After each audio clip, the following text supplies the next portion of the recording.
This lens produced some of the best images that I've ever been able to record, I think, of some of the birds as they were getting banded. Hello and welcome to yet another episode of The Dirty Birder. My name is Joe Glass and I am a conservation documentary filmmaker, as well as an avid birder and bird photographer.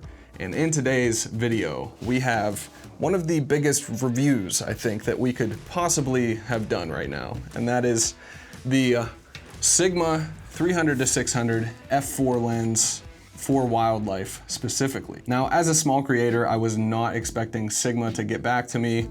I was trying to rent the lens and was having issues renting it in time for Warbler migration, and they got back to me right away and managed to send me the lens and get it to me in time. So thank you, Sigma, for that. Now, as you can see, this thing is big, and that's probably the first thing that everybody else sees about it, obviously.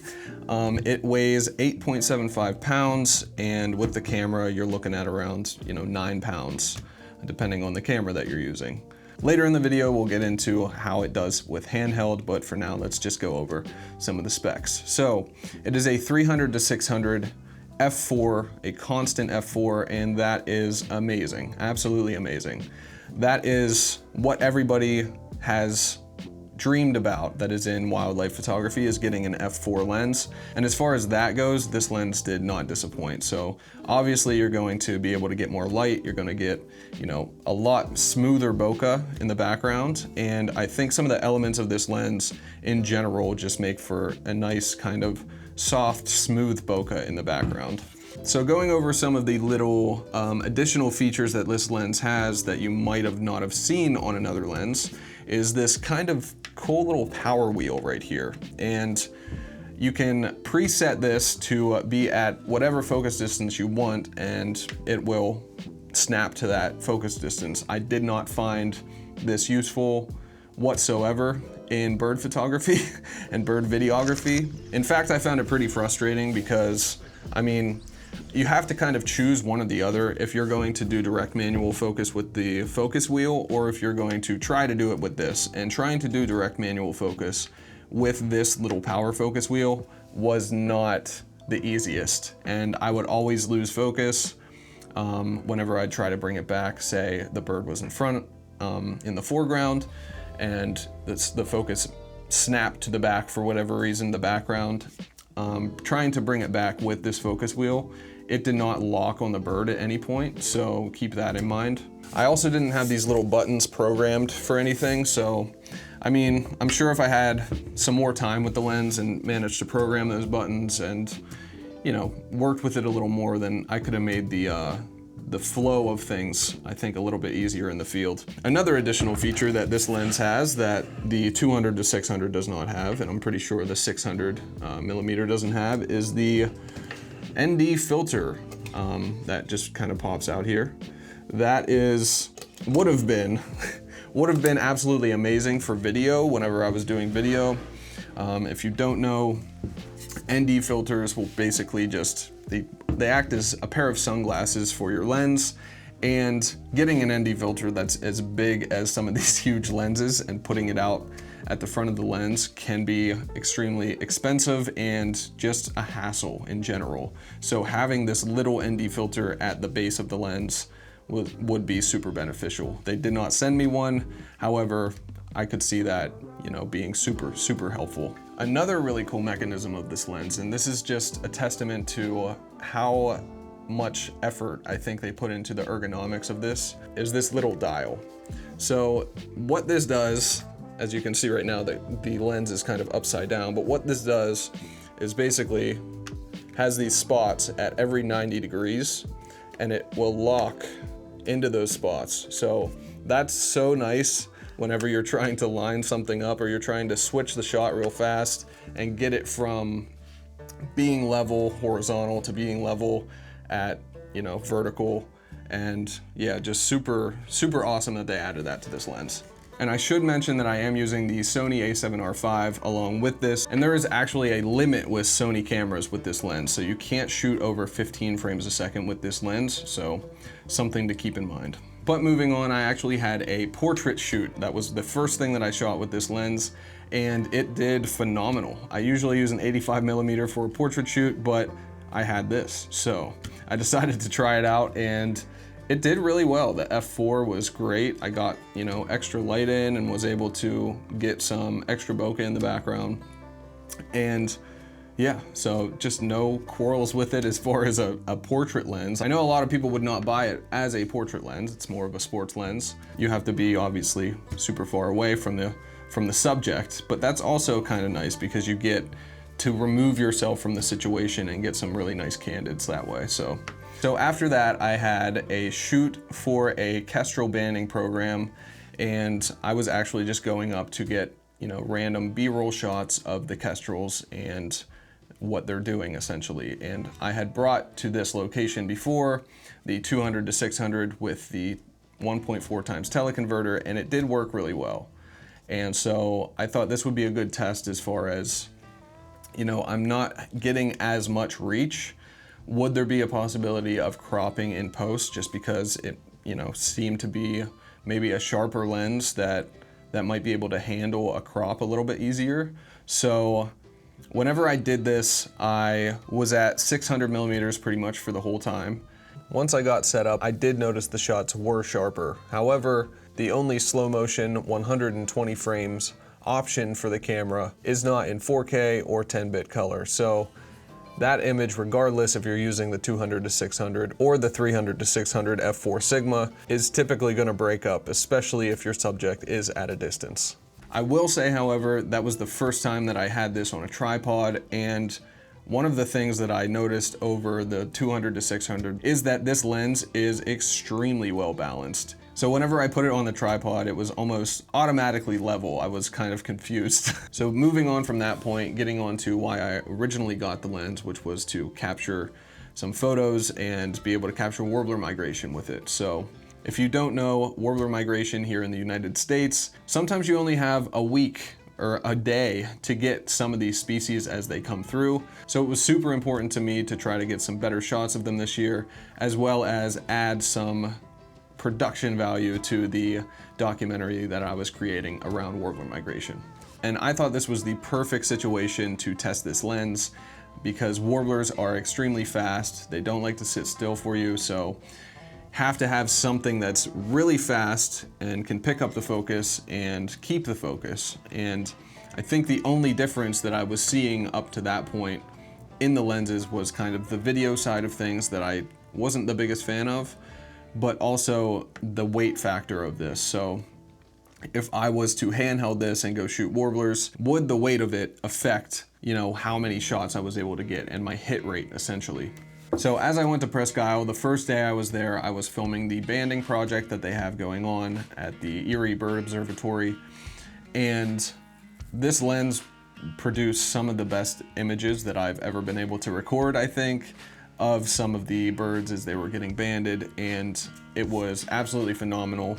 I didn't experience the same kind of breaking apart of the image that I did whenever I was filming kestrels, and there's just a lot of factors that could have went into that. It could have been, my shutter speed had to be too high because I was shooting at f4, so that's another thing to take into account is, especially for video, whenever you're shooting at f4 and you're in bright sunlight, you're going to need an ND filter, but I think they took that into account with this lens, so they were kind of ahead of the curve on that. So I thought I did really well with the video, and I wouldn't have been able to do the same thing with the 600 millimeter f4 prime lens, just because a lot of the time I had to, zoom out to 300 to get a certain shot, and, at whatever focal length I was at, the shot was always pretty clean. So after that, day 2 at Presque Isle, I put this on a tripod and tried to get some photos of the warblers, some photos and video of the warblers,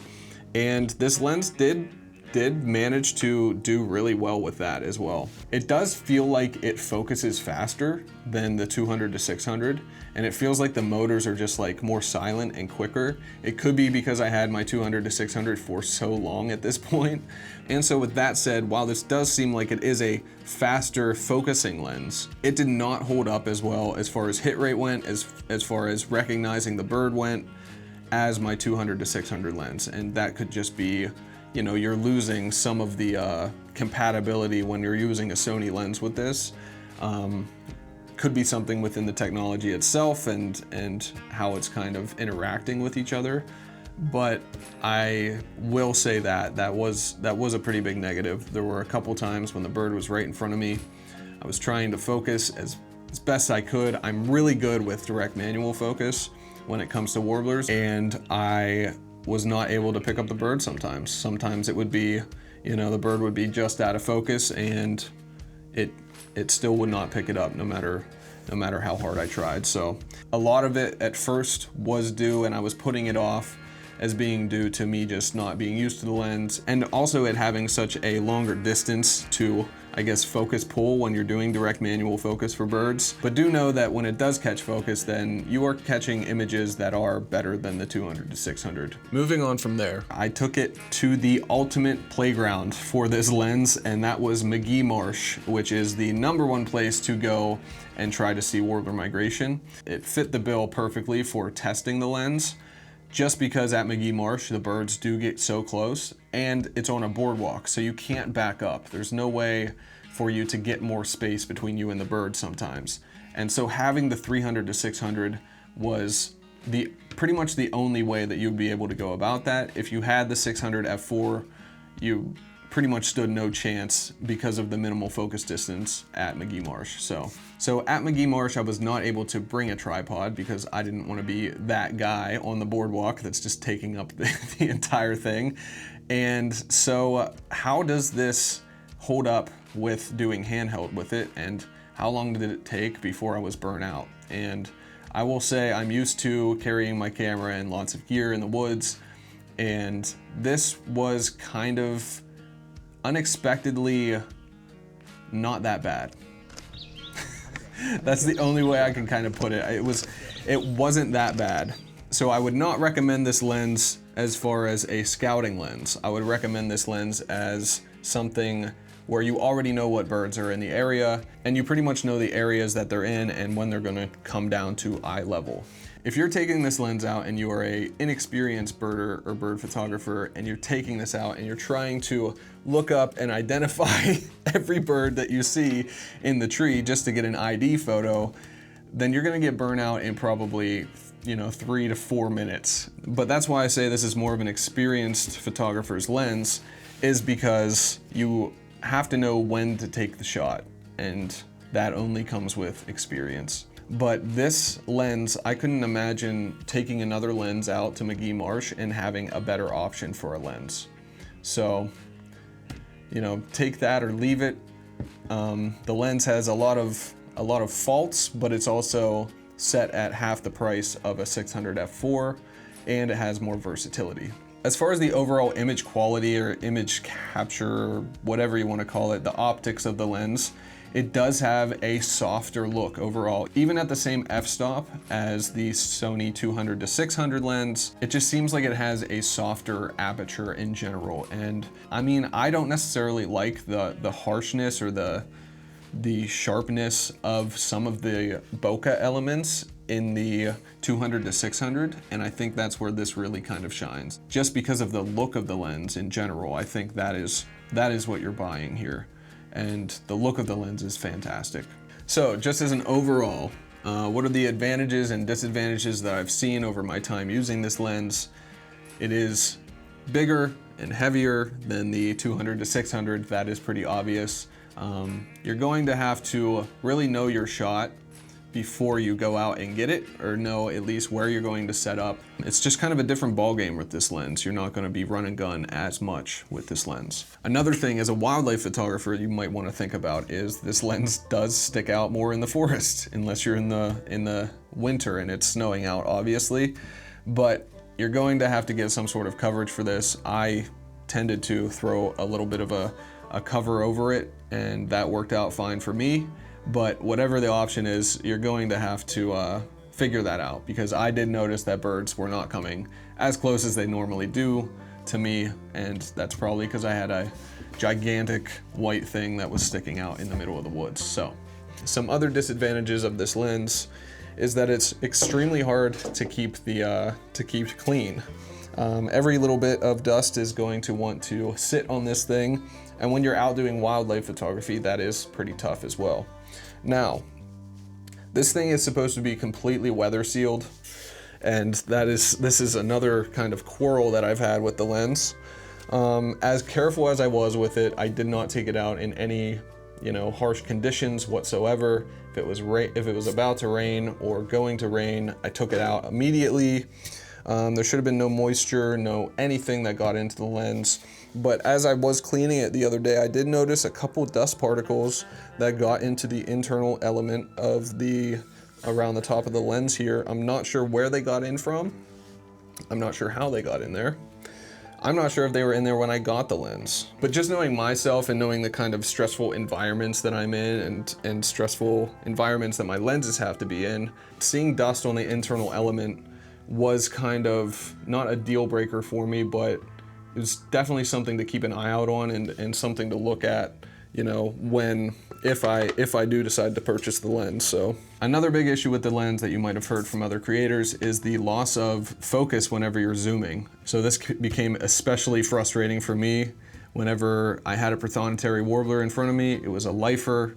It would have been the first photos that I took of the bird, and all I had to do was go from 550 millimeters to 600 millimeters, and this wasn't a minimal focusing distance problem, which I did run into a couple times with this at McGee Marsh, just because the birds were so close.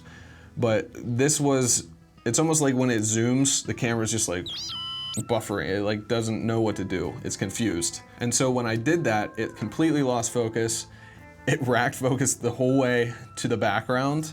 And so by the time I tried to use direct manual focus, the bird was already gone and flew away. Now I did get another shot. I had another opportunity at the bird. However, just knowing that could have been my only opportunity for it, and knowing that I would have missed it, that kind of is like gut-wrenching to some degree. But I do know the images that I got out of it were better at the end of the day. So kind of flipping a coin there. So overall, I'll put the disadvantages and advantages that I've kind of mentioned throughout this video up on the screen and let you decide. It is priced in the middle of the Sony 200 to 600 and lenses like the prime lenses, the 600 f4 primes. Ultimately, I think it's up to if you're strong enough to carry it around, if you're strong enough to handle it, especially doing handheld, obviously. And if you are looking to kind of upgrade from the 200 to 600 and, feel like you've gotten maybe a year or a couple years under your belt with the 200 to 600, I think this is a nice step up in that direction. So make sure to like and subscribe for more. Thank you again, Sigma, for sending me this lens. I am a smaller creator and was just super surprised that you responded. I have a couple documentaries coming out that I mentioned that some of the shots in those are from this lens. So stay tuned for that, and yeah.